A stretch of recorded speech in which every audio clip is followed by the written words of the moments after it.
You talk to any one of my grandmothers who have done their stints in the hospitals and they remember their nurses' names, they remember their healthcare aides' names, they remember their everything.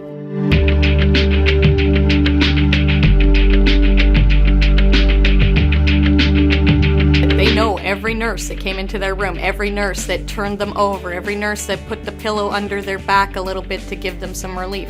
They remember every detail of that, and I get that story repeated to me every day.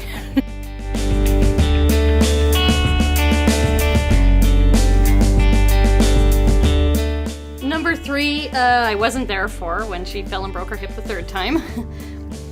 Third time it was in the kitchen. Okay. And my stove is here, and then I turned around fast to grab a hold of my walker.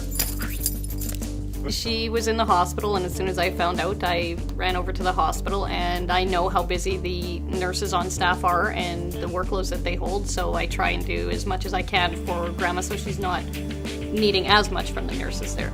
But even when I try and do things, it was constant comments on how great the nurses are and how wonderful everybody is to her. Well, it's wonderful. It's wonderful to know that somebody cares.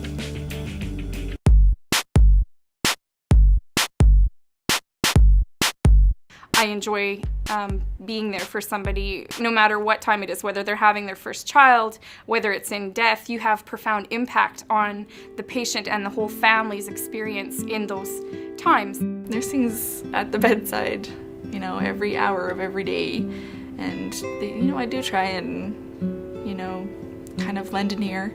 Maybe they just need to talk about it or give them more information, like as much information as I'm able, or explain, what we're monitoring or what's going on, just to try to kind of take some of that unknown away and make them more comfortable. I think a lot of the time it's really hard to let that kind of negative attitude and energy and things like that go when it is around. Bouncing it off colleagues is usually a good way to kind of cope, and they can also, with their experience, give you a little bit of advice and insight on how to deal with it. But I think the most important thing is in those situations is just reminding yourself that your goal and your focus is on the patient.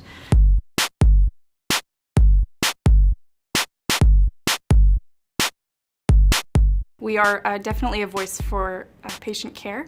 We are with them through their hardest times, through their happiest times. Patients talk to us, voice their concerns, voice their praises. That's the difference. When you're at the bedside or in the community or seeing a person in their own environment, you have the opportunity to develop a trusting relationship that they may not have with anyone else because there's not enough opportunity to speak. We want to hear what our patients have to say. We're interested. It's important to us. And so when they speak to us, they know that their message will be carried forward, and they know that we will work very hard to improve patient care.